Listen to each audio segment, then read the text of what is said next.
हाथ से ही अपने शिकार को पकड़ लेता था। जितना चाहता था उसका हाथ उतना ही लंबा हो जाता था। इस तरह वो आकाश में उड़ती हुई चिड़ियों को भी अपने हाथों से पकड़ लेता था। अब तो उसके डर से लोगों की आवाजाही बंद हो गई। लोगों की आवाजाही बंद होने की वजह से उसे काफी दिनों से मांस नहीं मिल रहा था। नरभक्षी दानव को इंसानों का मांस बहुत ही प्रिय था। इंसानों के न आने की वजह से वो बहुत दुखी हो चुका था। और एक दिन एक बुढ़िया उस रास्ते से गुजरती है।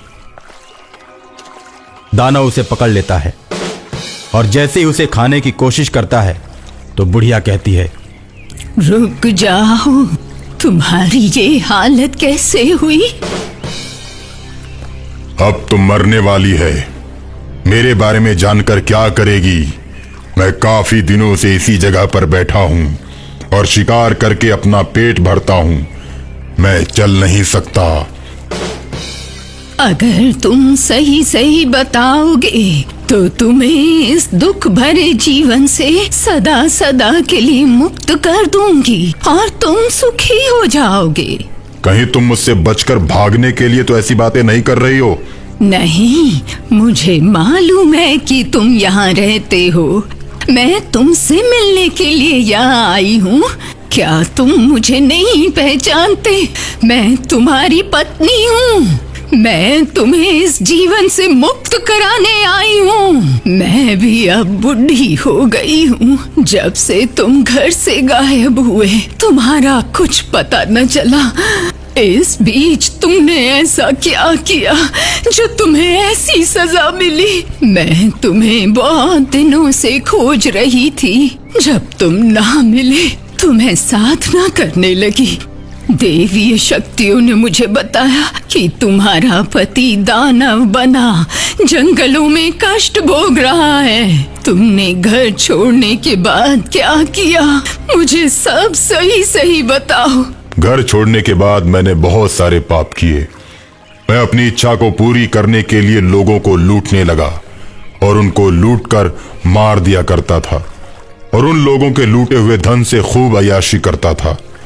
अचानक एक दिन मैं लूटपाट के इरादे से जंगल में था। तब तक चोरों का एक गिरोह आ गया और मुझे पकड़ लिया।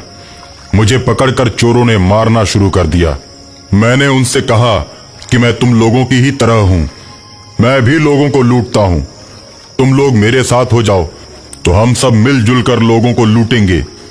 लेकिन चोरों ने मेरी बात नहीं मानी और वो मुझसे बोले, लूटते तुम हो और बदनाम हम होते हैं। हम लोगों ने चोरी करना छोड़ दिया है, फिर भी पुलिस हमें पकड़ती है। तुम हम लोगों के साथ थाने चलकर सारी बातें बताओ। और मैं उन लोगों के साथ थाने नहीं गया। फिर उन चोरों ने गुस्से में आकर मेरा पांव काट दिया। अधिक खून बहने के चलते मैं मर गया और दानव बन गया और आज तक अपने गुनाहों की सजा पा रहा हूं और फिर भी गुनाह पर गुनाह किए जा रहा हूं। लेकिन क्या करूं, मेरी मजबूरी है। जब भूख लगती है तो किसी न किसी को पकड़कर मुझे खाना ही पड़ता है। मैं तुम्हें इस कष्ट से मुक्त करा कर ही मानूंगी। पत्नी होने के नाते मेरा ये फर्ज बनता है कि अपने पति को कष्ट से मुक्त करवाऊं। पत्नी की बात सुनकर दानव बहुत खुश होता है। बुढ़िया पत्नी अपने पति की आत्मा की मुक्ति के लिए प्रयाग की तरफ चल देती है और प्रयाग के संगम तट पर पहुंचती है जहां लोगों का जमावड़ा लगा हुआ है। कुंभ के मेले में साधुओं के पास पहुंचती है। तुम्हारे पति की आत्मा को मुक्त करने के लिए उसे शिव पुराण सुनाना पड़ेगा। बुढ़िया बाबा के पांव पकड़ लेती है।